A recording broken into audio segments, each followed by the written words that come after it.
Good morning, welcome to our third Zazen workshop here in Mikage. Third time is always difficult for me because basically I did all of the explanation that needs to be done. There's really not much more to say. But Didier asked me if I could maybe say something about how it's possible to focus, which is not easy both when we meditate but also in daily life. For example, if you're self-employed, can happen that you in the morning you say, oh, today I will do this and this and this. You have to do work on your computer, and then by lunchtime or maybe in the late afternoon you realize, what have I been doing all the time? You've been busying yourself with stuff, but it wasn't what you actually wanted to do. But it often takes a long time until you realize, where was my mind all of the time? All of us, we see people going around with their smartphones, walking around, and sometimes it's difficult to navigate through these people because they turn this direction, that direction, and you ask yourself, oh, doesn't this person notice that there's people walking around or people on their bicycle? Sometimes you have somebody with a smartphone on the bicycle, we all know the situation from ourselves, from our others, where we're here, but the mind is somewhere else. We don't even realize that our mind is somewhere else. So today I want to focus on this problem during the meditation, during sitting, but hopefully then also it helps us to apply this to daily life, to be more in what we're actually doing when we do it, rather than be somewhere completely else. So what I'm teaching basically is traditional Zen, but all what I say today will probably apply to other meditation techniques or also to mindfulness. Mindfulness was a big boom 10 years ago in Japan, and in the West 20 years ago, 30 years ago, everybody was talking about mindfulness and maybe is still talking about mindfulness. So it's basically what I'm talking about today is, well, how to be mindful, or what does mindfulness mean? Maybe today we can have several short, actually, practice periods while I'm talking. So I want to start with the first practice period right now. I want to invite you, for focusing, you can focus on basically anything, but traditionally the breath is chosen as an object. Because one thing that's nice about the breath is, well, it's happening from day to night, even if you're not conscious, but you can also be conscious of it. You can even control it, although what we try to do now, you don't have to control the breath, just make it conscious. And another thing that's nice about the breath is it's moving, so there's a change there. You're breathing out, you're breathing in, so there's a change. You could also, for example, concentrate on the tips of your thumbs touching, but there's no movement there. So that is a little bit more difficult to actually keep your attention here. While with the breath, you're breathing out, and then you're breathing in again, and then you're breathing out again. So it's not super easy. You're going to realize it's not super easy, but it's a favorite object that's been chosen even since the time of the Buddha. And the nice thing is you can take it everywhere. You can apply it almost everywhere, even in certain forms of activity. It's possible to do the activity and still, if you feel you're not focused, to focus on the breath while you're doing this activity. So step one is focus on your breath.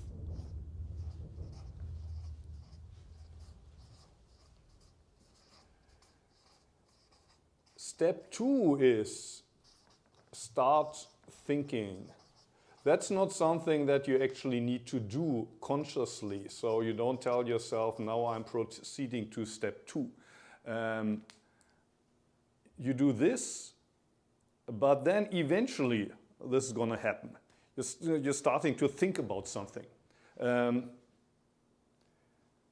And step 3 is you realize I'm thinking.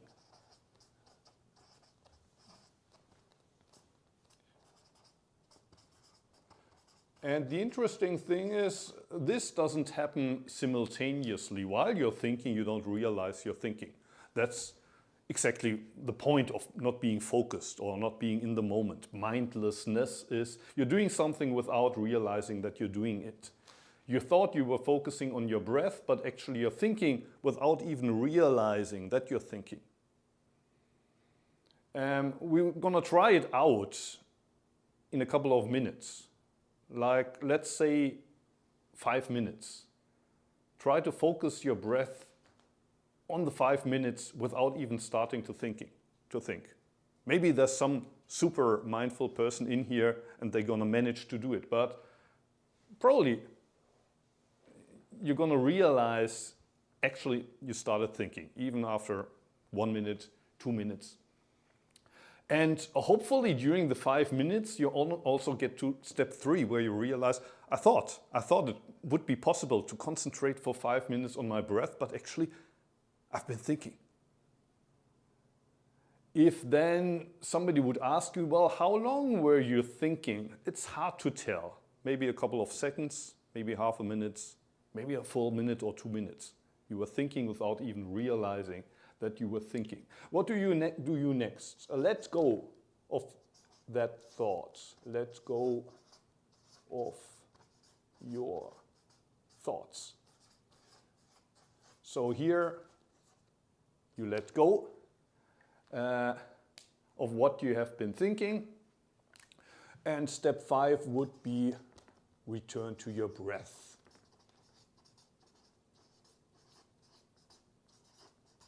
So you return to step 1, and maybe the same thing is gonna happen again. I would invite you to join me and do it for 5 minutes. Maybe you go through this circle a number of times. And let's see how good that works. 日本人の皆さんでもよかったですか？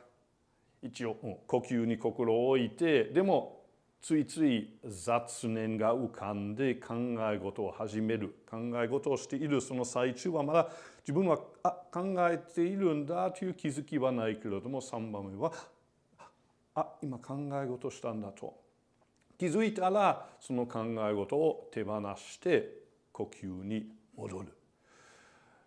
And when you focus on your breath, you can focus, for example, on your nose, if that's easy for you. But in Zen, usually we focus on the abdomen. So for that, you need to practice abdominal breathing. If you're not used to that, you don't have to. But for me, it's kind of easy. So when I focus on the breath, if I feel the breath, I feel my abdomen kind of shrinking, going inwards when I breathe out.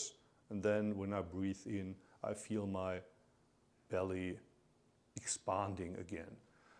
For me, that's the easiest. But if for you it's easier to feel the breath through the nose, or maybe the breast is extending, contracting, you can focus on that too. I will focus on my abdominal breathing.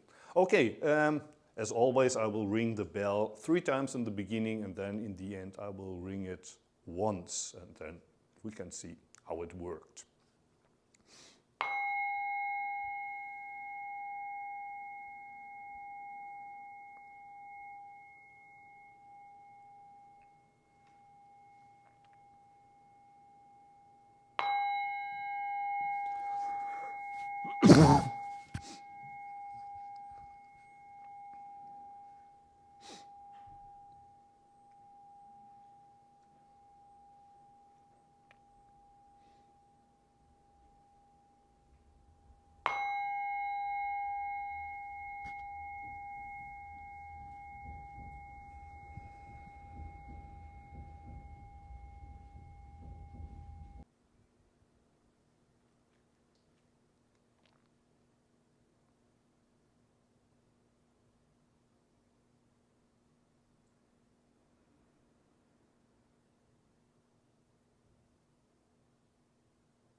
How did that work? 5 minutes of focusing on the breath. Who succeeded in keeping his mind on the breath 5 minutes without thinking? No one? Well, we got a professional here. No,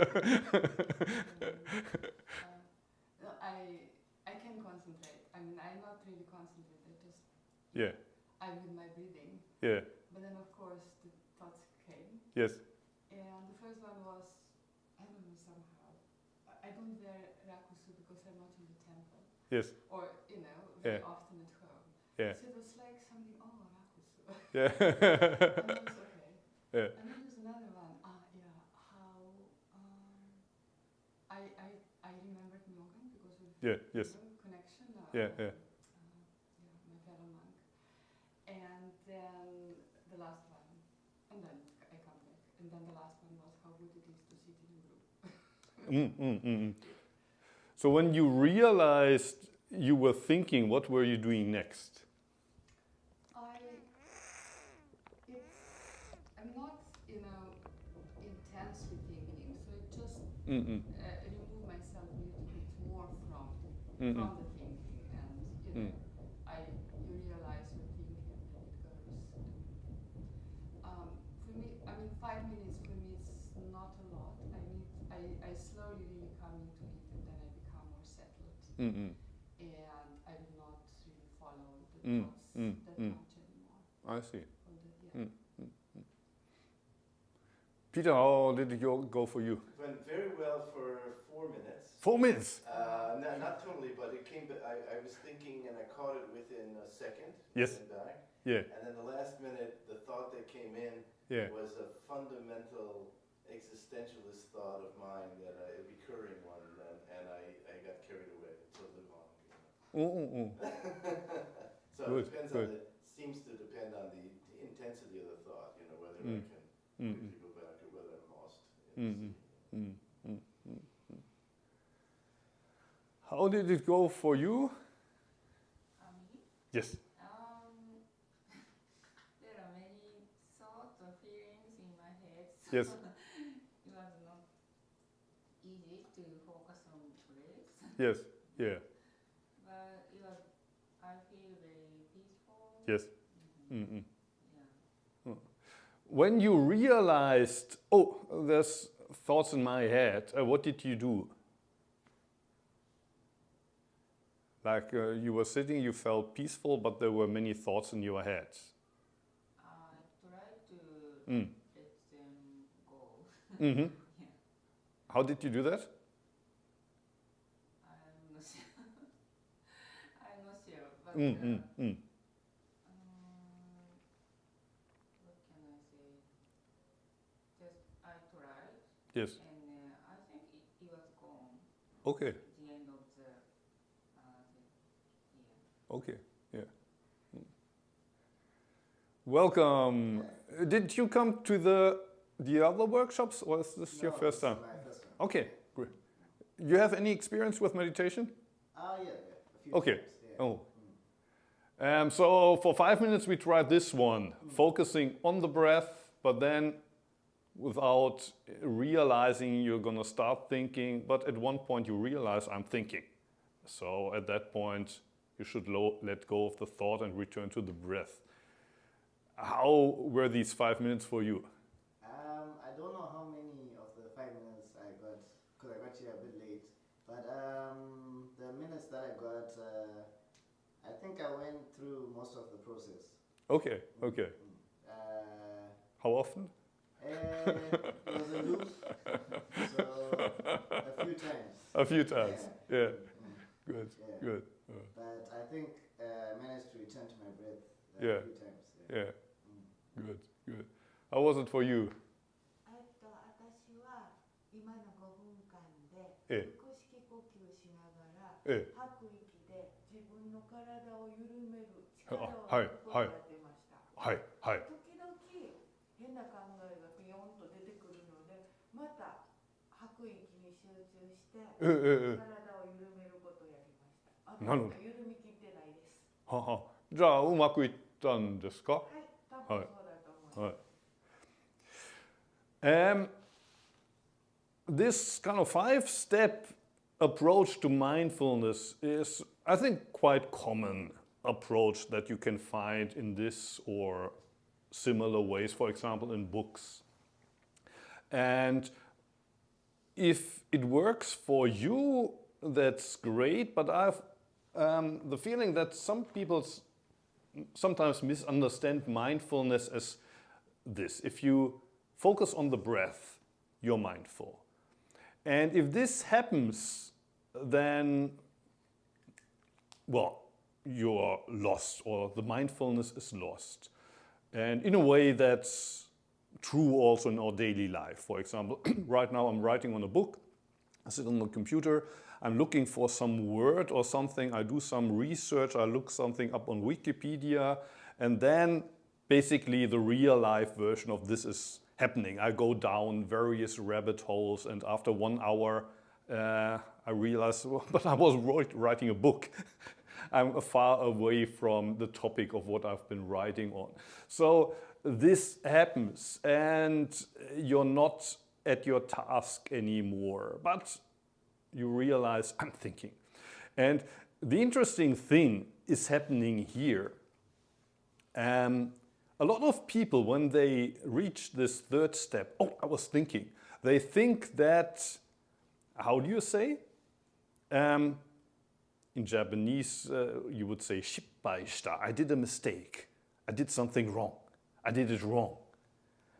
At step 3, you say, oh, I thought I was meditating. I thought I was mindful, but again, it didn't work. Again, I did a misstep. So people here almost, they feel a little bit ashamed of themselves each time they reach step 3. And there's also some people, sometimes when you ask them, how did it work? Oh, it was fine for me. There were no thoughts. Because you don't want to feel bad for yourself. You want to be a good boy, a good girl. It worked 5 minutes. Somehow we have difficulty with this step 3.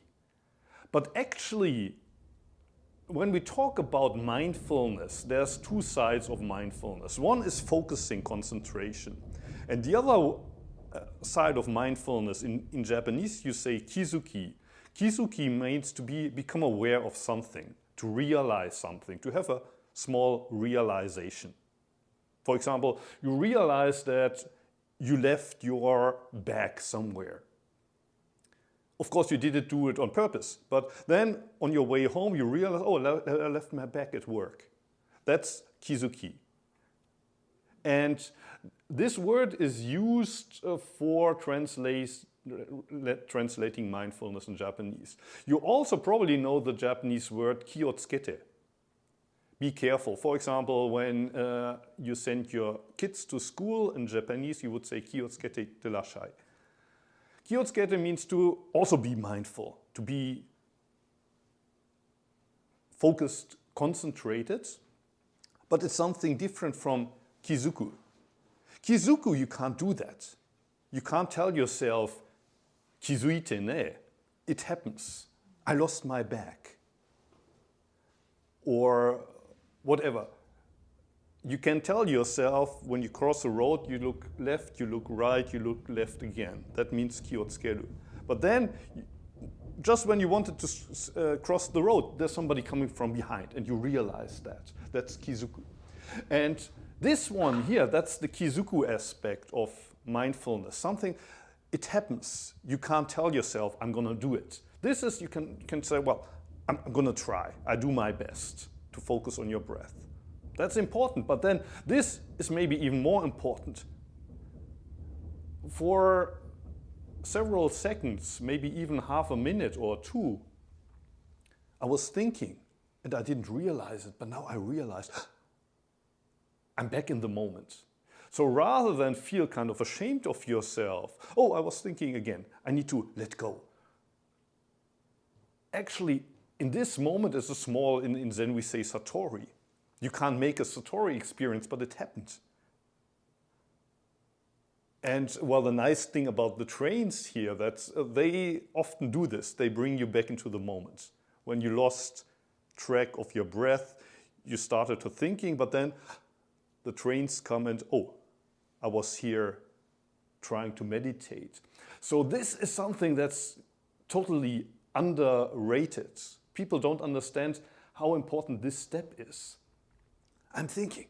I wasn't in the moment. And another thing that's a little bit difficult is this fourth step. So now you tell yourself, I let go of my thoughts. But the problem is, how do you do that? I also often talk about letting go. But some people think it's something that you have to do, like step 3. Now, I'm gonna let go. But that's impossible. It's like trying to not think about the pink elephant. I'm letting go of the pink elephant. So how do you let thoughts go when you realize that what you're thinking? I think most of you know how to do it. Basically, you do that by returning directly. You don't have to first let go and after that you return to the breath. You let go by returning directly to your breath, to the awareness of sitting here. Or what you can also do, and I think I heard that a little bit from what Anjin-san said, rather than say this is a kind of black and white thing that either I'm concentrating on my breath or I'm thinking. Often it's a kind of a gray thing. You are with the breath, but still in the background there are thoughts. And sometimes your attention goes to this background music and you keep a loose track of the breath. But it's not that you have to kind of switch off the music to get back to the breath. You can leave the thoughts there. There's still thinking going on. But you just move a little bit more back. You stay a little bit closer with the breath. So it's actually not that you kind of have to switch off the thoughts. Although in the beginning, well, it helps to focus only on the breath and forget the thoughts. But actually it's not a kind of this or that thing. It's kind of you're moving in between. The thoughts are always there. They stay with you, but they stop being a problem. It's not that you couldn't be aware of the breath and still allow the thoughts. So one thing that's important is when we talk about letting go, it's not something that you need to do. And I often get this feedback from people that have meditated for a couple of months, even a couple of years. And they heard from their teacher, for example, myself, Zazen means to let go of yourself. And they tell me, I've been doing this for 6 months now, for 2 years. And still, I can't let myself go. Well, because you try to let yourself go. There's this idea, I need to let go of myself, of my thoughts, whatever. No.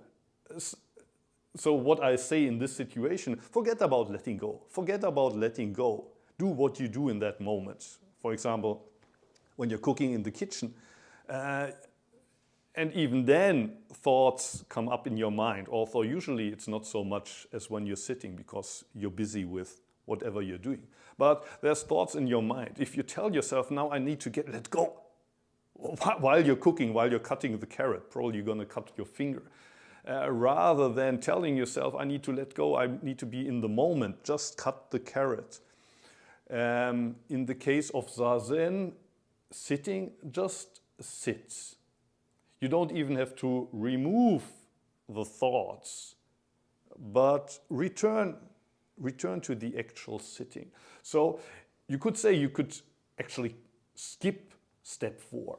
If you realize I'm thinking, be thankful for that realization. That's the moment mindfulness happened. That's something, it's like a gift, this realization. Oh, I was off. And rather than tell yourself, now I'm supposed to let go of these thoughts. Just return to the breath, get closer to the breath. Maybe most important point is don't be embarrassed when you, how do you say? Ertappen. How do you say in English? Ertappen. Catch yourself while you're thinking.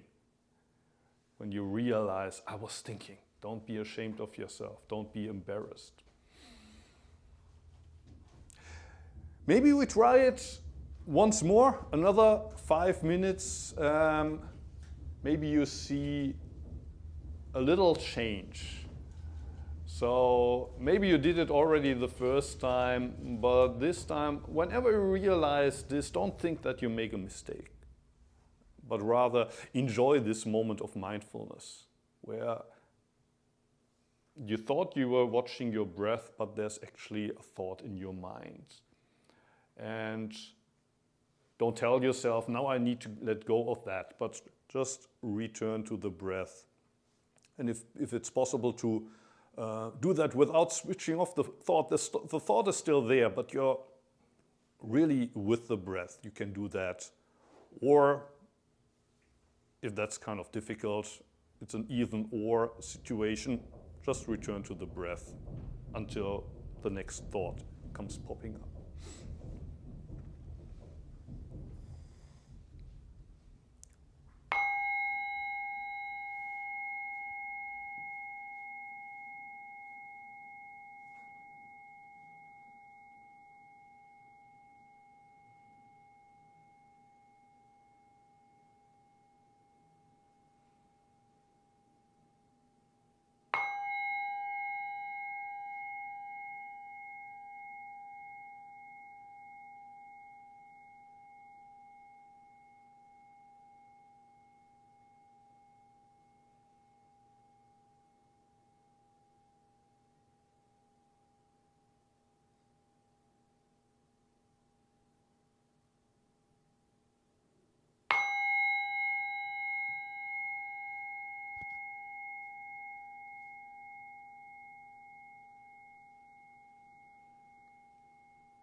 How did it go this time? Same as first time? Any difference?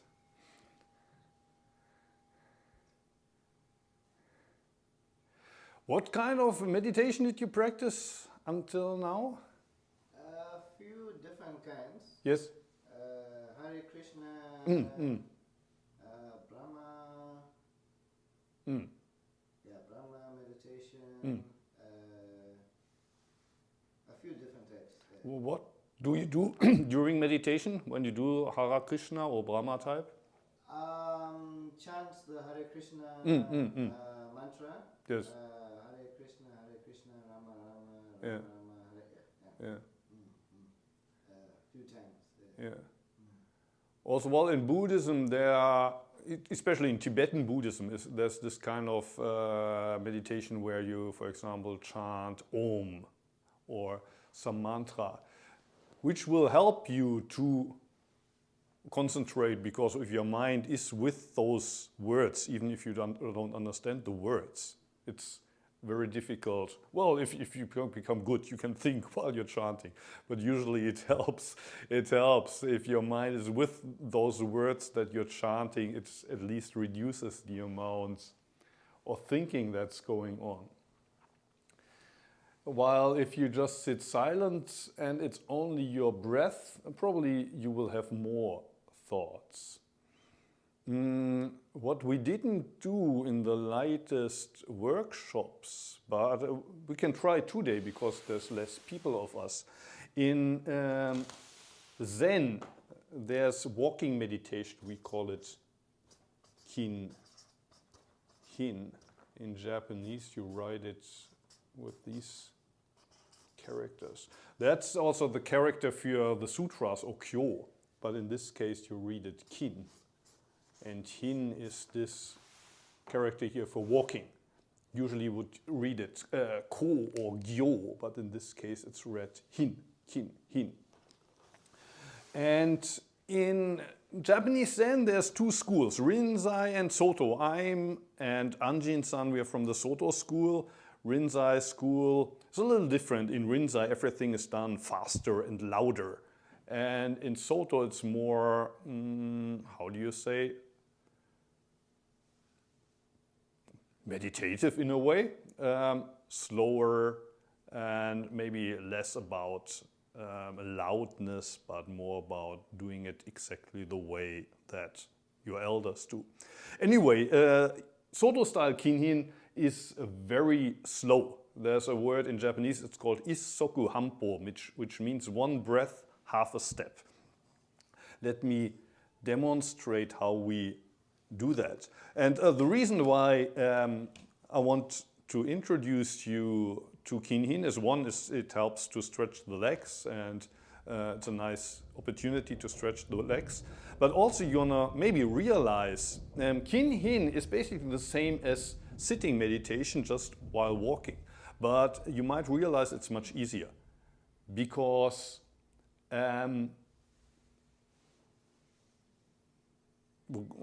you have something to focus on. It's not only the breath, but you coordinate each breath with the steps. Basically what you do is you start standing with your feet maybe shoulder, how do you say, distance of your shoulders. If you like, you can already stand up with me.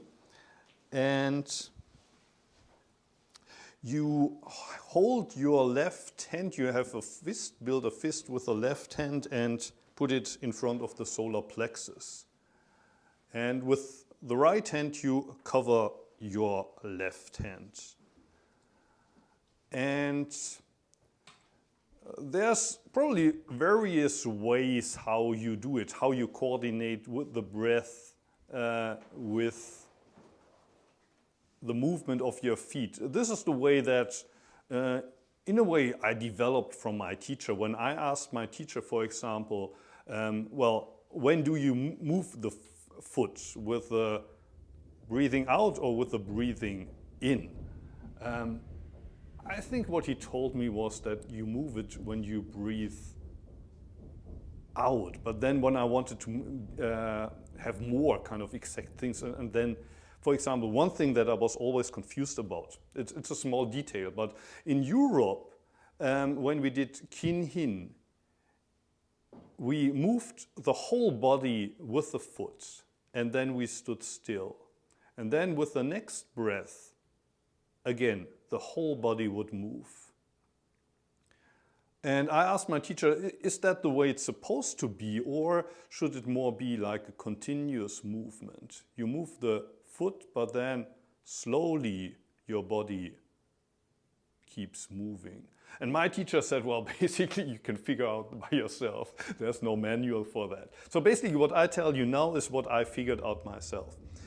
You start like this, and then when you breathe out, you move your foot half forward. Actually, when you're doing this in a temple also, there's going to be many people in the hall, and you have to also coordinate that you don't walk faster or slower than the others. So if you breathe fast, you will make a small step.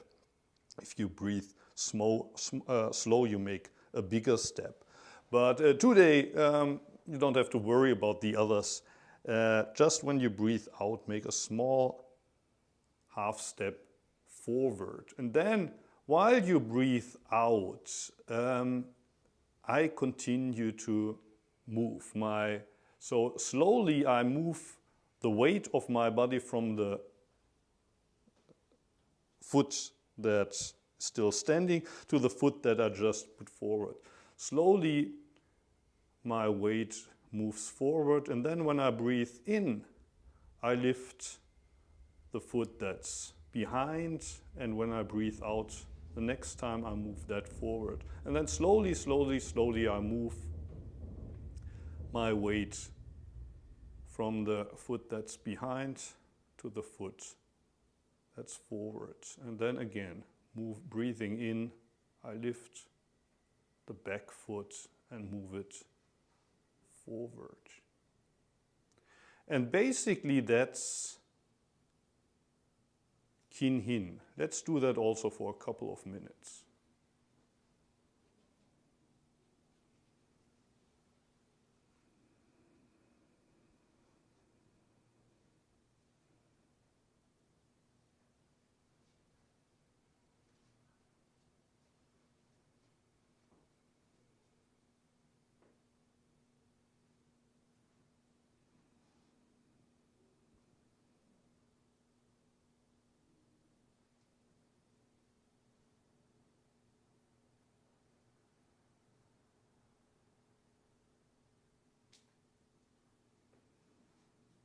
"50 minutes after that, so your feet tend to fall asleep, your legs, your hips start to hurt, so it helps to stretch the feet, to get the blood circulating to a certain degree. But it's also these periods in between. Some people think that they're kind of like a toilet break. So in Antaiji, sometimes we sit from morning to night, so-called sessions. And these Kin-hin periods is the time when you can go to the toilet as well. So people tell you, please don't go during Zazen, don't move during Zazen, but if you need to go to the toilet, do it during Kin-hin, which leads some people to the idea that Kin-hin basically is nothing like a toilet break, and some people go drink a tea, others smoke a cigarette because, well, it's Kin-hin, it's not real Zazen. But of course, Kin-hin is just as good a part of our practice as when we sit. It's not that this is what is important and when we walk it's less important. And actually, I don't know how it worked for you, but a lot of people tell me in Kin-hin it's much easier. It's much easier. Because where's your mind? You have to, of course, watch your breath, but then you also move your feet. So it's almost impossible to forget your breath because then you can't take the next step. It's much easier to stay here. Of course, does this really mean that it's better for meditation?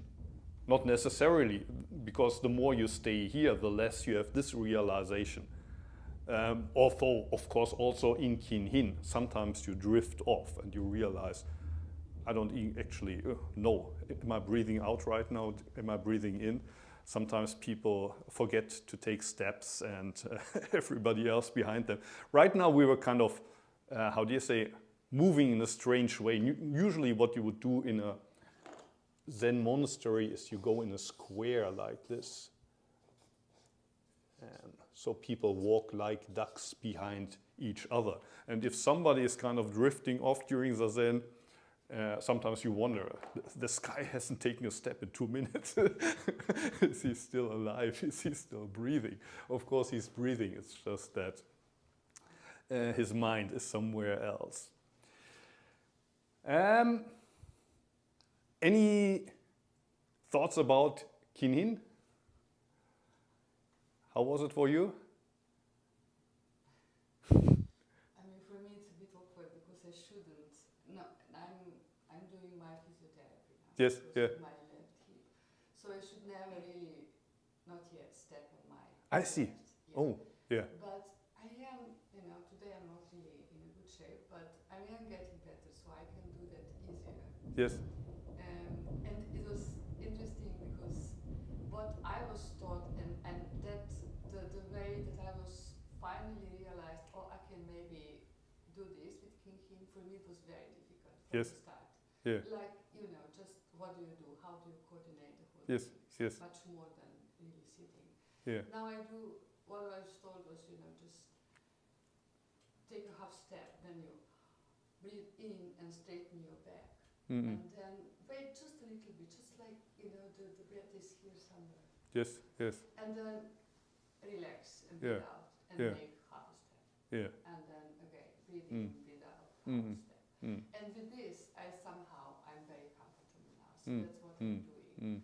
But Mm. before I was like totally all the time moving my body. Now Mm. actually the breath is moving, but not all the time my body. Mm. Mm. Yeah, that for me is the easiest way to do it. I see. Yeah. Yeah. Some people it helps to kind of also imagine that when you breathe out, when you breathe in, kind of there's the straightening thing. In yoga, it's much more important than in Zen that like you're breathing in, then you do this, you're breathing out. But also in Zen, kind of when you're breathing in, both sitting but also walking, there's this kind of upward, not a big movement, but this. And then when you go down, it sometimes helps to imagine that you're breathing through the back of your foot. Of course, you don't have any nostrils, you can't breathe through it, but you imagine that when you take this step, slowly you breathe through that foot that you just moved forward. And that also helps you to keep you grounded. So during the sitting, you can also do that. For example, if you have pain in the feet, it hurts. Sometimes it can help that you imagine that you breathe through that pain, through the pain that you experience, through it into the ground that you're sitting on. Anything else? Any other questions? Anything that you felt about Kinhin?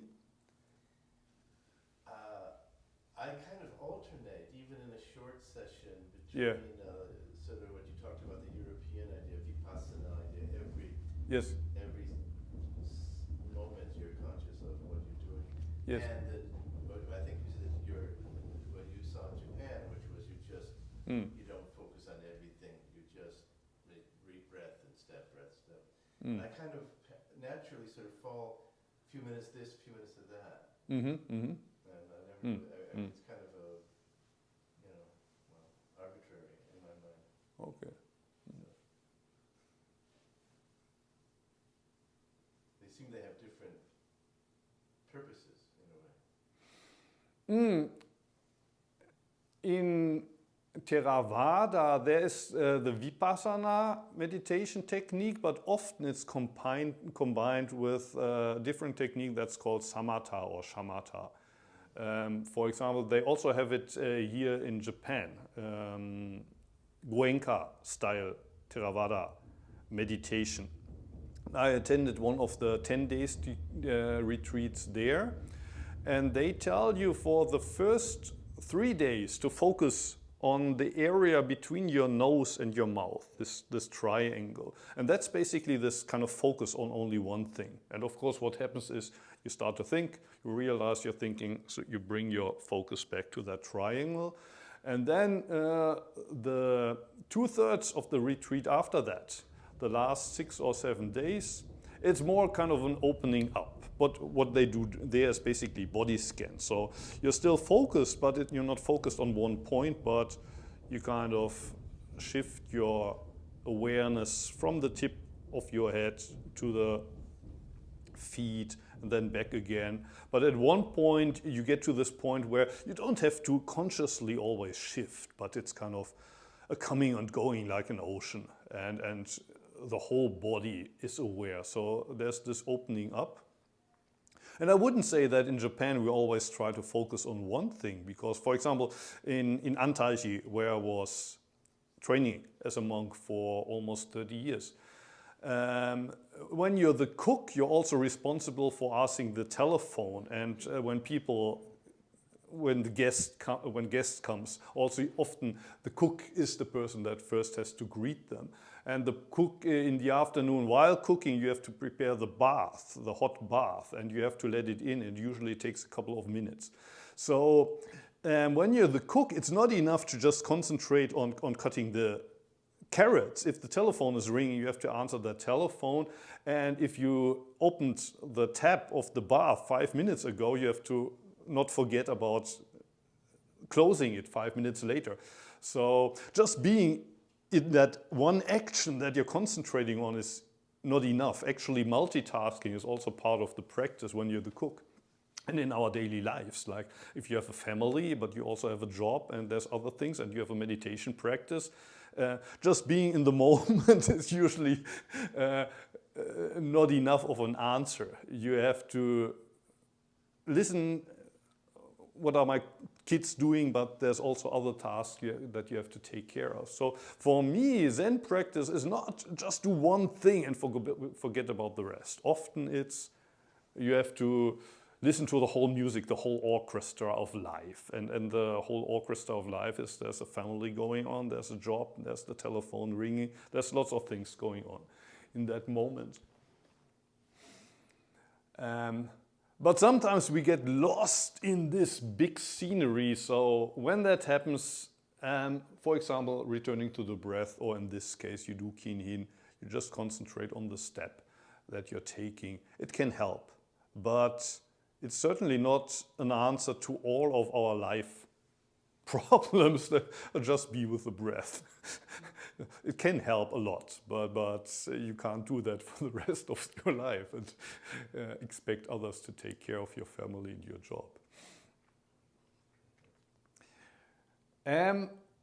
Probably I used this metaphor of the shepherd and the sheep in one of the workshops that we already did. Basically, the metaphor is the following. Imagine your mind was something like a big meadow, and maybe meditation, you think, oh, I'm going to just enjoy the quiet on this meadow. But then you hear all these sheep making noises, meh, meh, meh, meh, here, meh, meh, meh, meh, there. Basically, that's all the thoughts that come up, sometimes strong emotions that come up, things that somebody told you yesterday, and you're still angry about what that person told you. So in your mind, you already imagine meeting that person next week, and then I'm going to tell him this and this. But if you tell this, then maybe he will say that. And if he says that, then. So this thing happening. So that's all these sheep, black sheep, white sheep. And during meditation, you realize at one point, that would be step 3, oh, there's a lot of noise going on here.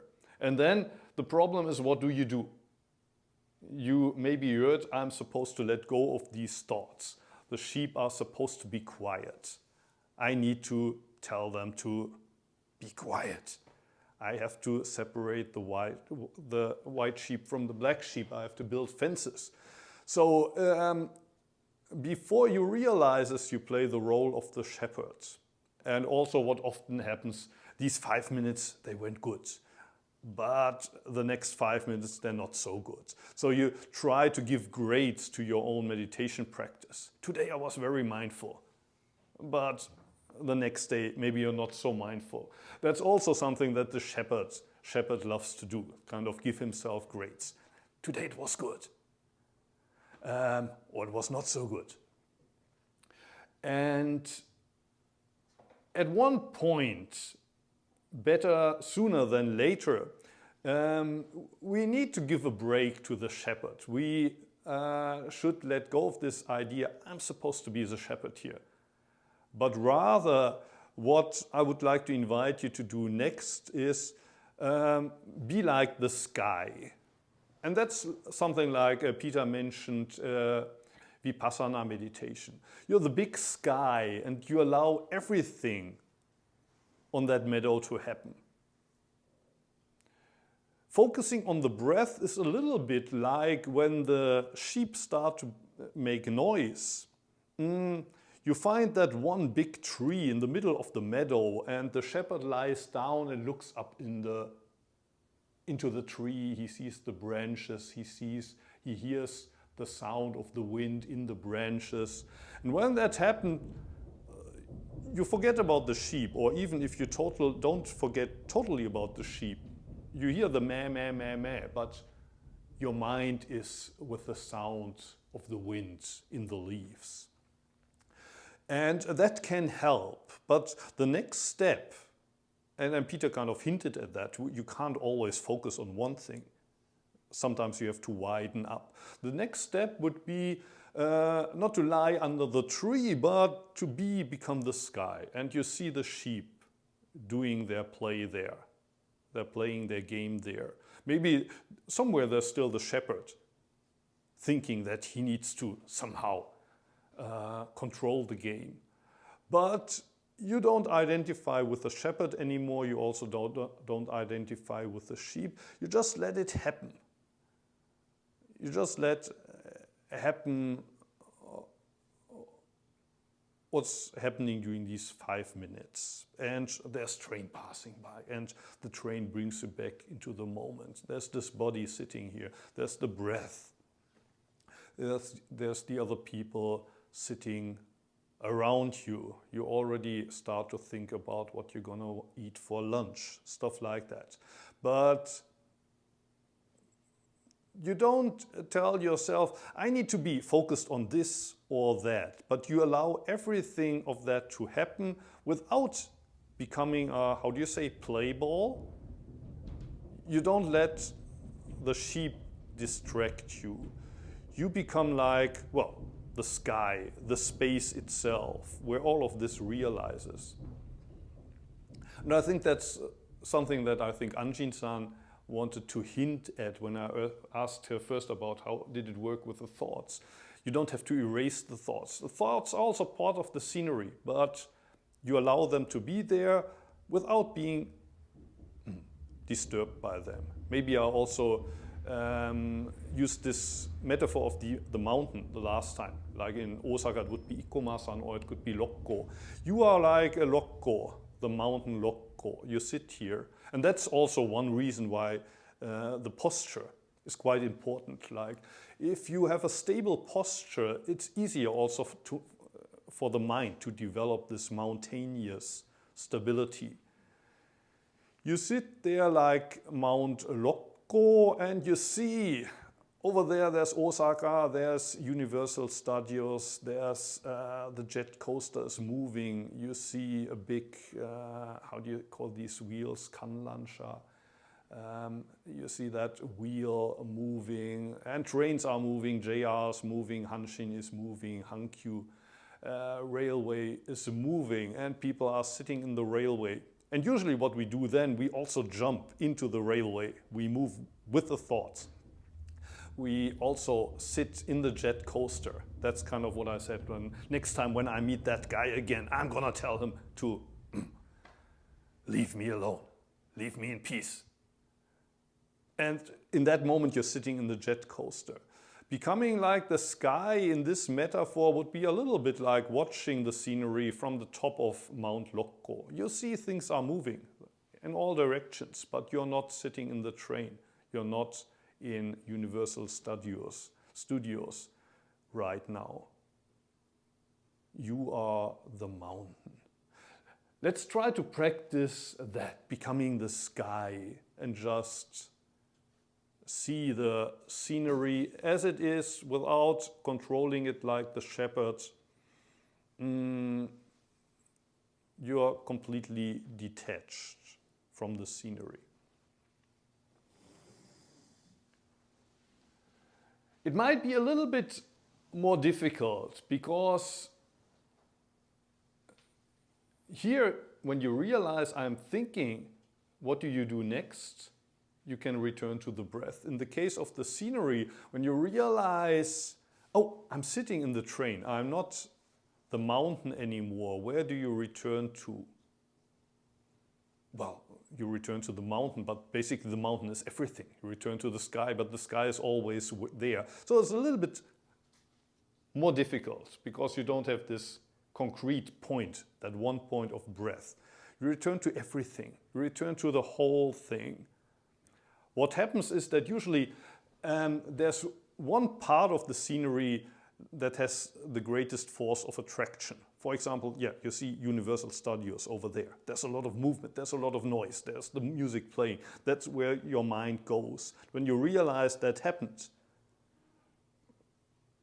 you return to the whole picture. So you open up, and there's still this big attractive part there.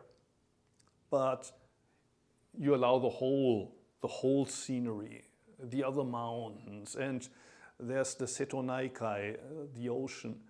You allow all of that to be part of your awareness without shutting that one part that's so attractive. You don't shut that out. Let's try it for 5 minutes and see how that works.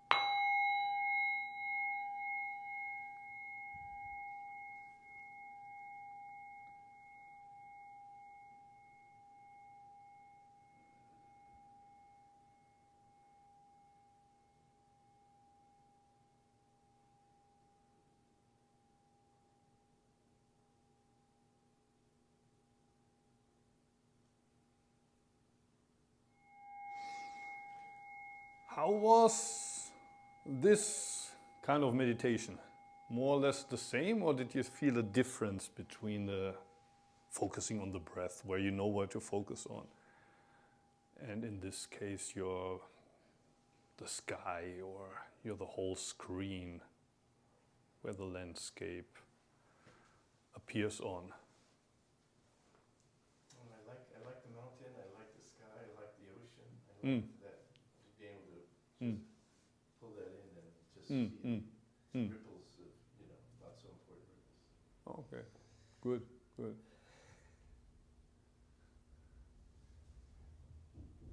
今回の瞑想、なんか六甲さんになったつもりで座るのと呼吸に集中するのとなんか違ってましたか？大体同じですか？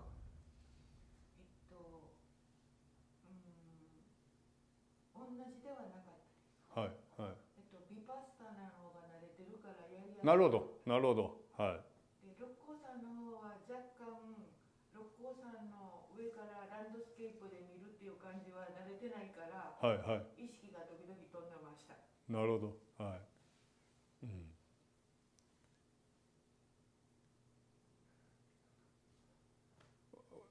What's your name? Langer. Langer. Yeah, L-A-N-G-A. Langer. Yeah. Langer. How did it work for you? There was a lot of wandering around. Yeah, yeah, yeah.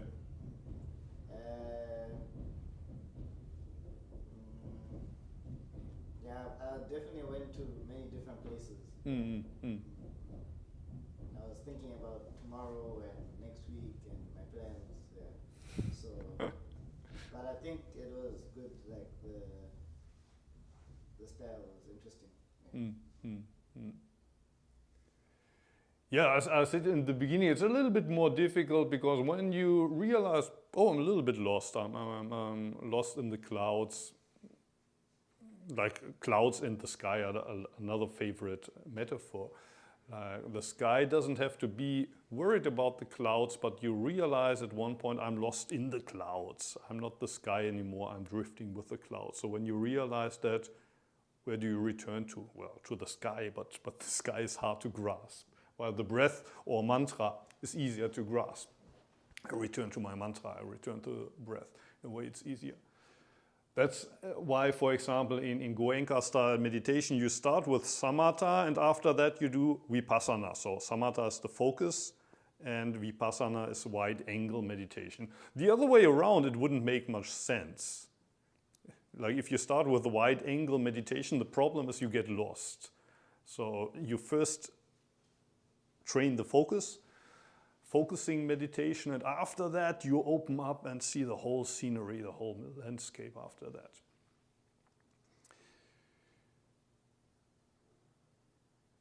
Yeah, we still have some time, so we could, how do you say? In Japanese you would say challenge, but do you say in English challenge? A long meditation, you don't say that. Try, you would say in English, you try it with a longer meditation. In Japanese, you say nanika ni challenge suru, but I don't think that's what you say in English. You would say we try a longer meditation. Challenge yourselves too. Let's challenge ourselves. Yes, yes. But you wouldn't say I challenge a 30-minute meditation. No, try 30 minutes. Well, 30 minutes is a little bit long, but a little bit longer. Like the next meditation, like I talked about the sky opening up. And usually I add a fourth step. Maybe I already explained in one of the first workshops. Fourth step in my metaphor would be to become the meadow itself, to become the whole scenery. So it's not so different from being the sky, or not so different from standing on top of Mount Lokko. The difference being when you're at the top of the mountain, you're far away from what is happening down there. And that can be a very liberating experience. I'm way up here. None of this doesn't really have to bother me at all. And for example, if people like myself, or maybe it was similar with Anjin, I don't really know Anjin's story, but if you choose to become a monk or a nun and you enter a temple in a way that allows you to take this perspective. You don't have to file your taxes, or in theory you have, but you have no income, you don't pay any rent, so it's very easy. Tax filing when you're training monk, it's just you have to sign. No income, no outgoing money, zero. It makes things very easy. Your whole life becomes very easy. It's like, in a way, being on top of Mount Lokko, and you still see the world around you, but it doesn't really bother you so much. But most of us don't have this option, or even like when you've trained in a monastery for a while, usually in Japan, after a while you have to leave again.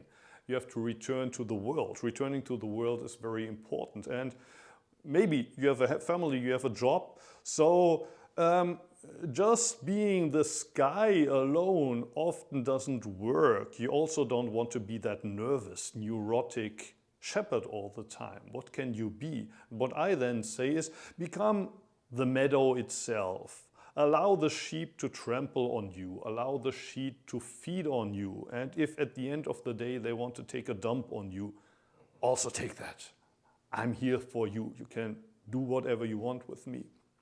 And in the case of Zazen, that basically means rather than detach yourself from the scenery, become the scenery. Allow those trains to really drive through you in a way.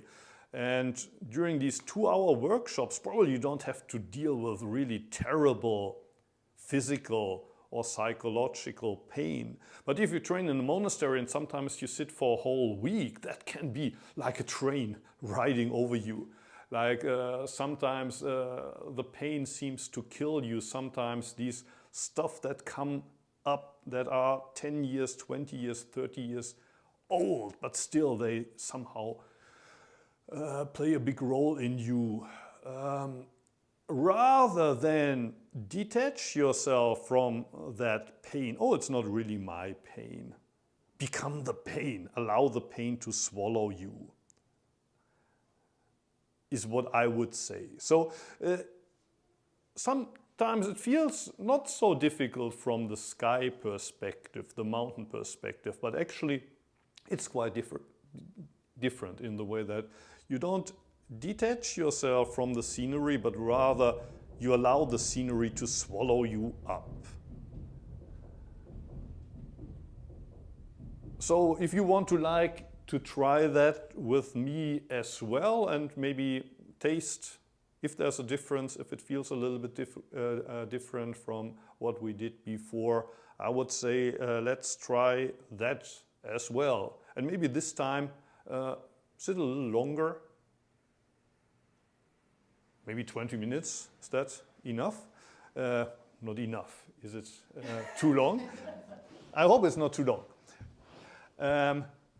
Let's sit for a little longer time, and probably 20 minutes you get lost a couple of times. And you don't have to, like for example, if you have how do you say, if you can't really relate to this metaphor of becoming the meadow. I don't really know what he means when he says become the meadow, become the landscape, or allowing myself to be swallowed up. You can also work with what we already did. So sometimes maybe it helps you during these 20 minutes to just come back to the breath for a while, for a couple of minutes. And then you remind yourself of being the mountain and you see the whole scenery. But if you have a kind of feeling what I mean with coming down from the mountain and becoming the meadow, becoming the whole scenery, even letting go of the observer, you forget that neutral observer that's sitting in the last row of the cinema, but rather in a way you return to the movie, you become the movie. You allow the movie to swallow you up. If you can relate to that, you can try that as well.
How did this last a little longer period work for you? Well, for Anjin it was still shorter than normal, I guess.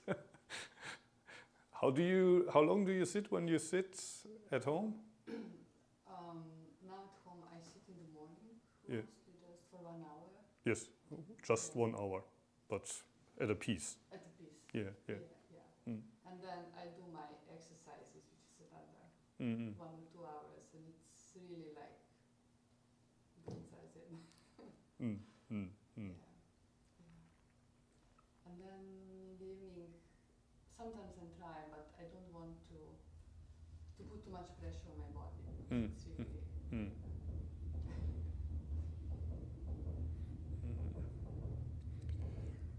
Like I'm often asked, and probably a lot of meditation teachers get this question, how long should we meditate?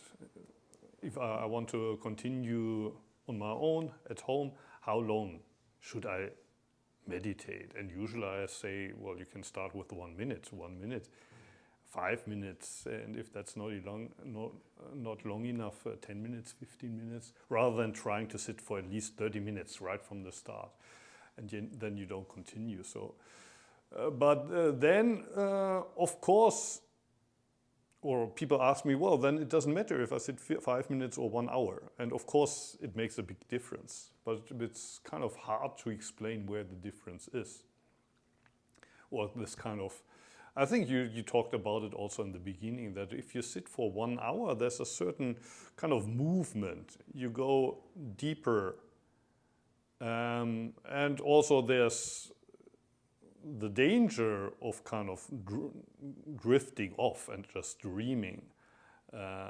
Sometimes a short meditation can help you to be more aware. I have only 5 minutes, then you're more in the moment. While if you say, well, I've got 1 hour from now, then it's easier to drift off, but it has a different quality if you sit for a longer time. And then, of course, these session periods that we have in the monastery for 1 week, they take you in very different areas than a daily 15 or 20-minute period takes you. How was this 20-minute period for you, Peter? The time was no problem, but the meadow was difficult. The meadow. Yes. I like it though. It's very difficult, especially when I saw things happening on the meadow that I don't like. Yes. Yeah. Like what? Yeah. Do I accept that or do I do something about it? You know. Yeah. But it's nice. I've played with the screen, the movie screen, or even the Apple cinema screen idea that these things are just occurring. Yes. And I'm just a medium. Yes. And that's very hard. And the meadow is also hard, but I like it more than the screen.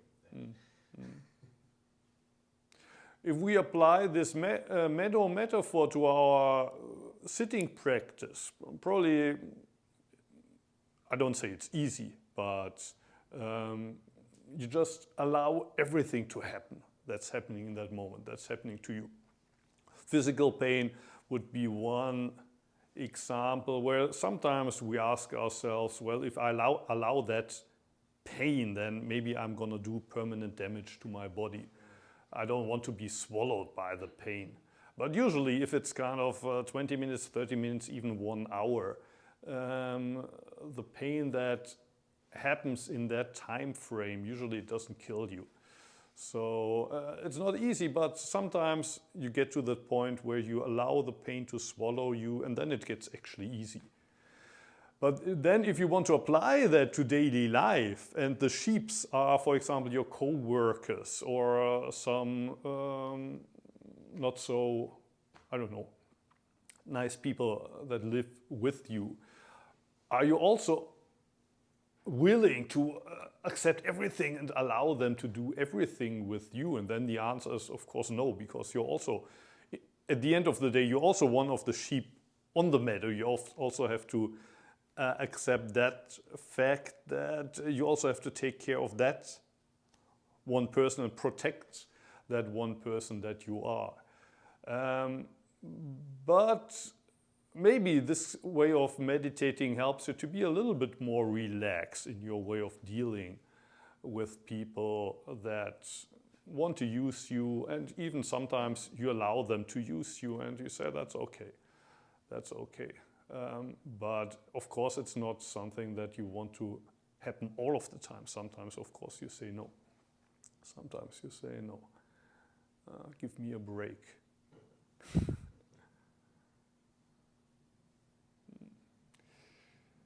Inside the meditation, you say no. Inside or outside later on. Well, inside the meditation, probably we also say sometimes no, but inside the meditation, I think there's a safe space to say unconditional yes sometimes, even to the pain, even to the trauma or stuff that come up.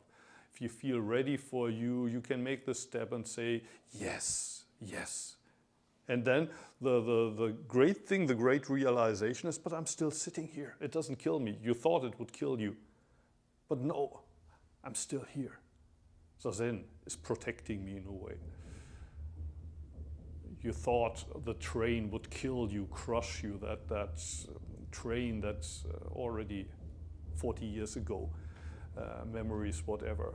But then you allow that train to roll over you and you realize, but I'm still here,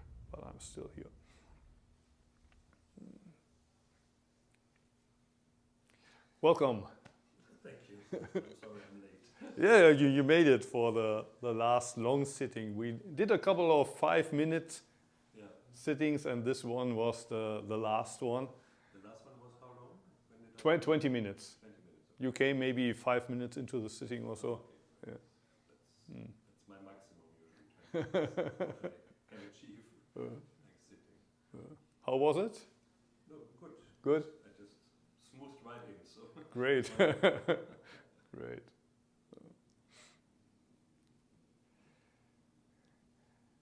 Yeah, if you have any questions, anything you would like to share, you're welcome to do so. 聞きたいこと、シェアしたいことがあれば何でも遠慮なく聞いてもらえばと思います。I'm sure you talked about the pain before, but I Yes. have always problems after 20 minutes with the pain in my legs. Yes. That's why I usually choose to sit differently, and Yeah. I think it's okay. Mm-mm-mm. And as long as the posture is straight. So Mm-mm-mm. would you say so too? I don't have to really sit necessarily in that position as long as the back is straight. That's my thinking. Yeah, today I didn't talk about pain so much. I mentioned it sometimes. Didier and myself, we had to talk about it, and parts of that he already uploaded on his YouTube channels. Others are still coming. How to deal with pain. The short answer is, of course, there's limits to what your body can do, and usually pain is a warning sign. But also often we over-exaggerate that sign, or we take it as an excuse to just make ourselves comfortable. So sometimes it's hard to find that limit, but if you can, how do you say, allow yourself to sit with the pain rather than fight against the pain. That's usually the two reactions that we have, is either we grind our teeth and say, I'm not gonna move. You fight against the pain, or whenever you feel a little bit comfortable, you start to shift the legs and try to get away from the pain. And the ideal thing is that you don't do either. You don't fight against the pain, you don't try to avoid the pain, but you sit with the pain. And that goes onto a certain level quite well, but then there's this pain that seems to swallow you up. And what I said today several times is, if you allow that pain to swallow it, often it gets much easier. But allowing the pain to swallow it, again, is something different than saying, I'm not gonna move. I'm sit through it. No. It's a very relaxed way of allowing this huge pain to still swallow you up. And what then happens is this internal multiplication, that there is a pain, of course, in that moment, but usually you multiply it by 100, by 1,000. In the moment where you allow it to swallow you, that multiplication stops, and you realize the pain is still there, but it can't harm me. So sometimes it's worth to not react to the pain and just allow it to be and sit with the pain. If 20 minutes is your limit, 20 minutes might be a limit, but maybe if the pain is the reason why you stop after 20 minutes, maybe just try 25 minutes for a change and sit for these unusual 5 minutes. Especially in the beginning, it might be very uncomfortable because your inner conditioning is all 20 minutes. It's supposed, the timer is supposed to ring now. And these 5 minutes might seem very long, but it can be also a good experience, this uncomfortable. Getting out of the comfort zone is what people talk about a lot recently. But it's important, this not returning to the comfort zone. Some people think meditation means to return to the comfort zone, but actually extended regular practice usually does the opposite. It takes you out of the comfort zone. But that's important, to find your home outside the comfort zone. Usually we use for our safe spot inside the comfort zone, but to find your home outside of that comfort zone, that's kind of one point of practice. It sometimes helps me is to think, well, that's an interesting sensation. Yes. A little worse than a little more intense than I've ever. Well, isn't it amazing that the body can and the mind can produce this? Just get off on it as, oh, this is something new, novelty. Yes. And I like novelties. Everybody likes novelties. So I'm happy I had this novelty. Yes. Yes. It's, Good. can help.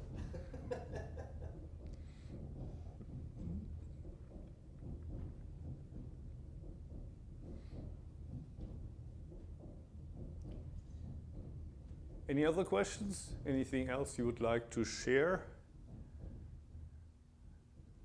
Just that it was very useful, very nice again, Mm-hmm. and I'm very appreciative.